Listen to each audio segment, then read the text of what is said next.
Welcome back to Frogboy X1 Gaming. I'm Andrew, and I would like to welcome you to another episode of Sadness and Suffering, but this time for Xbots. So, if you like this content, don't forget to like and subscribe, and let's get started with this. So, Sadness and Suffering kicked in today, finally, after all this time, this 2 years, almost 2 years the Xbox Series X has been out. Sadly, the honeymoon phase for me has ended today. We got word that Starfield and Redfall are both being delayed till next year. This is and marks the first time that Xbox has let me down in the last 5 years. Now, I didn't go easy on Horizon Forgotten West when it got delayed like this.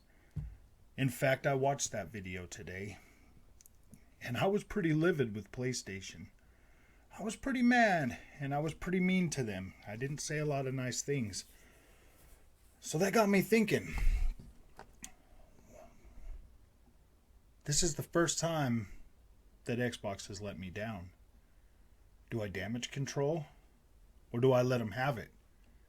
And then something weird freaking happened today in the last 8.5 hours. I went through all 5 stages of grief. Literally every single one of them. And now I'm here at acceptance. The very last one. I've accepted the fact that things like this are going to keep happening. And while it is the ponies' moment to shine, the Peggies are coming after us in droves, finger wagging at us. Ah ha ha. Xbox has got no games. We still stand here with the only true next-gen game available on either console, Flight Simulator. That is the most impressive game that I've seen this generation so far. But for me to sit here and try to sugarcoat or damage control for Xbox, that doesn't take you, my friends, my Xbox brothers, that are obviously feeling really hurt about this. And we're not hurt because we're not getting Starfield. We're not hurt because we're not getting Redfall. It dawned on me, we're hurt because we don't got nothing to finger wag back with right now. That's why we're hurt. That's why we're mad. Because let's face it, the honest truth that can't get any more honest than this is both of these games are brand new IPs, and we've never seen them, we've never played them, we don't even know what they're gonna freaking be. Yet we're mad about it because they're not. We don't have our finger wagger now. Like it's gone. Like it's gone. Like we have nothing to wag back at him except for, oh yeah, well at least we got a show in on the 12th. There really is no way to damage control this. But we can tell the truth. Yeah, we're upset. We don't have nothing to wag back at him. We don't have that high pillar anymore to stand in our superiority like they always stand in their superiority when I mean they've been wagging PlayStation 4 games in our face for a while now. They've been and we were like, yeah, well our games are gonna be freaking next gen only. Man, this is pretty sad. This is the first time that the Xbox has disappointed me. This really is. I am pretty disappointed about this. The fact of the matter is me personally, I have my own hype built in my head for Starfield, and I've had that for a little while.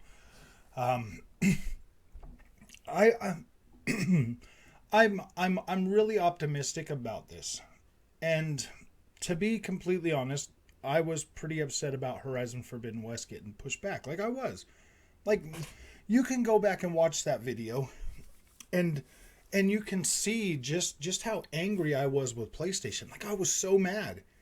And then I got Horizon Forbidden West on February 18th of 2022, just like they said it was going to do, and it launched on time and everything. And there has been a weekly patch every single week since that game has launched, and it's still not 100% fixed. And I look at that and I'm like, man, I bought that game day one and I played through it, and my experience was just. I wasn't overwhelmed like, whoa, this game is freaking amazing because the visuals are all beautiful. I was like, I was faced with this choice of like, my gosh, do I want to play it all fuzzy like this? It literally looks terrible. Or do I want to play it like this and deal with the stuttering? And that just really freaking hit home for me today when they delayed Starfield. Redfall, I'm I'm not even like 100% like excited about that. Like the vampire thing really is like, yeah, cool. I want to play this. But the Starfield, man, that's just like, wow, dude, this sounds really interesting. This sounds pretty cool, and it sounds like there's a lot of passion going into this project from the team over at Bethesda. You know, Todd and his guys, and I was like, man, this really sucks. And then it dawned on me all day, like, we don't really even know anything about Starfield. Like, why are we upset about this? I mean, this is a brand new IP. Like, this is a brand new IP. If they need a little bit more time for it, I do feel like this game here is gonna be, man, like my anxiety for it with this delay has jumped extremely high now. Now I'm like, oh boy, I don't know about this. I don't know about this. I don't know what to think, honestly. I don't know how to process how I'm feeling about it. Like I'm already over the fact that it's delayed. Like whatever. Chances are we'll get our Forza this year. I mean, like we'll get our Forza. If they delay that, oh boy, man, oh boy. I don't know, man.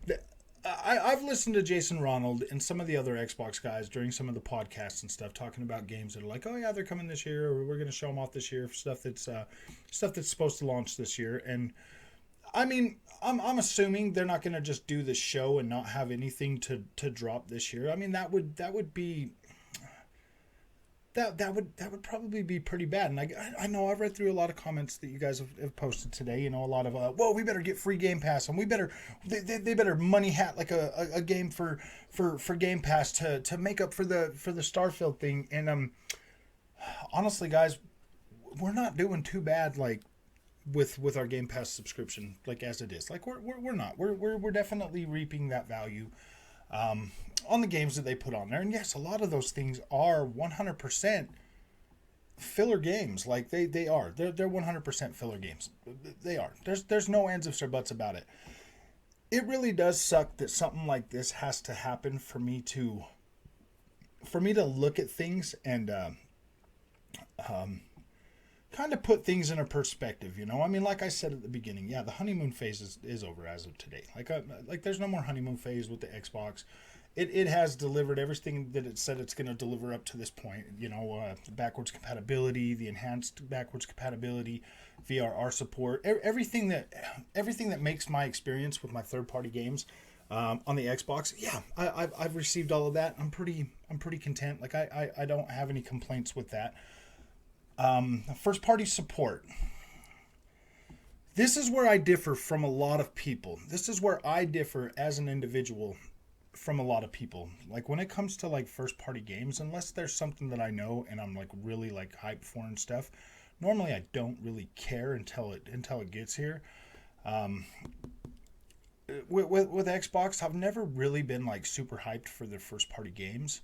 Bethesda's kind of a different story. You know, I'm about 50-50 on the Bethesda thing. I usually buy all Bethesda games. But it's not something that, but they're not something that I'm like, oh my gosh, they're like on the top of my freaking list. But Starfield was, man. And that's why I'm a little bent about it. And yes, I understand that I'm being calm right now. It's because I've had 8.5 hours to think about this, and like I said, I've went through all 5 stages of grief, and I'm to acceptance, so I'm not really that bent anymore. But yeah, this is definitely going to take a little bit of time for us to accept fully. I mean, on the 12th, we'll find out. You know, I don't think anybody should jump to conclusions just yet. I mean, let's see what they got for the show. Let's see if they have anything coming out. And I mean, if that's the case, if they really don't have anything lined up, then yeah, dude, this is 100% PlayStation's year. 100% PlayStation 1. Like, it's in the bag for PlayStation. As it sits right now, it's in the bag for PlayStation. So, that's what I'm going to say on that. That's my rant on that. If you want to construe this as like I'm just freaking damage controlling for Xbox, whatever. I mean, you can say that, and I mean, it kind of does sound that way, but at the end of the day, like, I was into Horizon Zero Dawn. I love that game.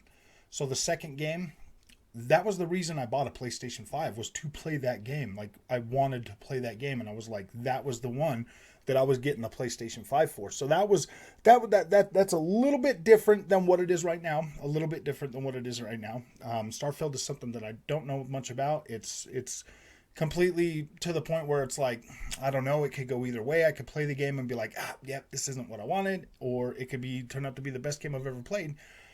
But yeah, I guess we're waiting a little bit longer for that. We are. And it really does suck, because Bethesda's already delivered not one, but 2 games for the PlayStation platform and 0 for the Xbox platform. So yeah, I understand your anger. I understand you're upset about that. Like, but at the end of the day, man, like, did we really think that Bethesda was just going to come and save Xbox? Like, seriously? Xbox has had a pretty decent history of not delivering not delivering like a whole bunch of exclusives and stuff. And it's like, did you really think that Bethesda was just going to come in with a cape and save Xbox? No, man. This is a long game for Xbox. Like, it really is. This is a long game. And these little stumbles like this, they don't look good for the Xbox. They don't. I mean, like, and image is everything. Image is literally everything. And if they don't look good, like, why do you want to pay your Game Pass price? You know, like, you're supposed to be getting first party games, and if there's only like 3 coming out every 4 years, does that? I mean, yeah, but hopefully they got some nice surprises for third party games coming to Game Pass to kind of fill us in. I mean, that would be pretty cool if they did do that. It would definitely add the value to the Game Pass subscription. I know me, I'm not in a hurry to stop mine. I get Sniper Elite 5 this month. I'm actually going to take advantage of the Game Pass and play that game without buying it. Save me a little money for other stuff that's not on Game Pass, which is pretty cool. So that's all I have to say about this. I'm not going to do a live stream about it. I'm not going to carry it on anymore. Like, I'm going to move on to other stuff. Maybe we'll do a live stream, whatever. I don't know. Maybe we'll. I mean, like, I'll let you guys have some time to rest and, you know, maybe listen to what I had to say. If you don't agree with me, definitely Peggy's. Nobody cares. Shut up. We do appreciate your concern for our situation. Like, we do. We appreciate it, but we don't care. We don't care what you have to say, because you're just going to be rude. You're just going to be rude, and you're not going to understand our pain and our suffering. So, sadness and suffering out. I'll see you guys in the next one.